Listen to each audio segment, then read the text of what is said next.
بسم اللہ الرحمن الرحیم۔ قرآن کریم سورہ انفال کے اندر خداوند متعال ارشاد فرماتا ہے وَاعْلَمُوا أَنَّمَا أَمْوَالُكُمْ وَأَوْلَادُكُمْ فِتْنَةٌ وَأَنَّ اللَّهَ عِندَهُ أَجْرٌ عَظِيمٌ، اور جان لو کہ تمہارے اموال اور تمہاری اولاد آزمائش ہیں، اور بے شک خداوند متعال کے ہاں اجر عظیم ہے۔ اسی طرح سورہ انبیاء کے اندر ارشاد باری تعالیٰ ہے وَنَبْلُوكُمْ بِالشَّرِّ وَالْخَيْرِ فِتْنَةٌ، اور ہم امتحان کے طور پر برائی اور بھلائی کے ذریعے تمہیں مبتلا کرتے ہیں۔ خداوند متعال نے انسان کے مال اور اولاد کو اس کے لیے آزمائش قرار دیا ہے، تاکہ دیکھا جا سکے کہ انسان زندگی کا مقصد ان چیزوں کو قرار دیتا ہے یا ان چیزوں کو رضائے پروردگار کے ذریعہ بناتا ہے، کیونکہ خداوند متعال کی رضامندی کی صورت میں انسان اجر عظیم کا مستحق بنتا ہے۔ مال و دولت کی مثال پانی اور کشتی کی ہے کہ اگر پانی کشتی کے نیچے رہے تو یہ کشتی پار ہونے کا ذریعہ ہے، اور اگر یہی پانی کشتی کے اندر آ جائے تو اسے غرق کر دیتا ہے۔ اسی طرح اگر مال اور اولاد ایک مقصد مقدس کا ذریعہ بنے تو بہترین وسیلہ ہیں، اور اگر انسان انہیں مقصد قرار دے تو انسان ہلاکت میں پڑ جاتا ہے۔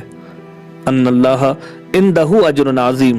یہ اجر عظیم ان لوگوں کو مل سکتا ہے جو اس مال و اولاد کی آزمائش میں کامیاب ہو جاتے ہیں۔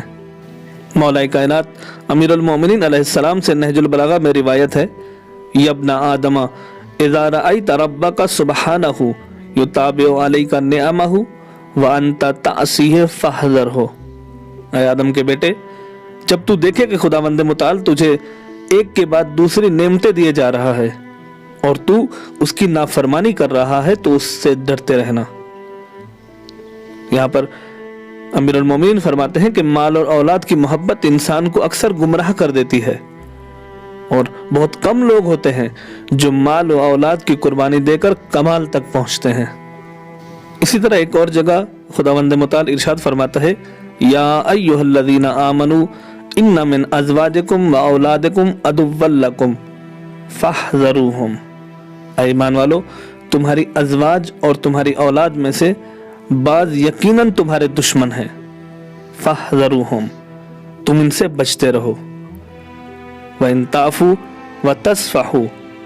اور اگر تم ان کو معاف کر دو اور درگزر کرو، وَتَغْفِرُوا، اور بخش دو، فَإِنَّ اللَّهَ غَفُورٌ رَحِيمٌ، تو خداوند متعال بخشنے والا اور رحم کرنے والا ہے۔ یہاں پر ان من ازواجکم و اولادکم عدوا لکم میں یعنی تمہاری کچھ ازواج اور اولاد تمہارے دشمنوں کا کردار ادا کر سکتی ہیں، یعنی وہ مانع خیر ہوتی ہیں۔ جب بھی تم کوئی اچھا کام کرنے لگے ہوئے تو وہ تمہارے مانع ہو جاتی ہیں، تمہاری رکاوٹ کا سبب بنتی ہیں، یا حرام کے ارتکاب پر، حرام کام کے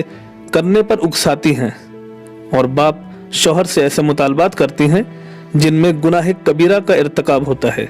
یا حقوق الناس اپنی گردن پر لادنے پڑتے ہیں۔ ایسی فرمائشیں ہو جاتی ہیں، ایسے کام کا کہا جاتا ہے جس سے خداوند متعال کی نافرمانی میں پڑنے کا خدشہ ہوتا ہے، خطرہ ہوتا ہے۔ فاحذروہم، ایسی ازواج اور اولاد سے بچتے رہو، یعنی ان کا کہا نہ مانو، ان کی خاطر اپنی عاقبت، اپنی آخرت کو تباہ نہ کرو، ان کی ایسی باتوں میں اطاعت نہ کرو، ایسی باتوں میں ان کی پیروی نہ کرو، ایسی باتوں میں ان کا کہنا نہ مانو۔ وَإِن تَعْفُوا وَتَصْفَحُوا، اور ساتھ ساتھ ان سے درگزر کرو، ان کو معاف کرو، آپس میں پدرانہ تعلقات ختم نہ کرو، اور شوہر پر جو حقوق عائد ہوتے ہیں وہ ادا کرو، اور اگر شوہر بدکاری پر اکساتا ہے تو زوجہ کو بھی ایسے کاموں میں جہاں پہ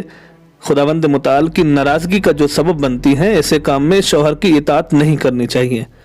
اور ساتھ زن و شوہر کے تعلقات بھی بحال رکھنے چاہیے۔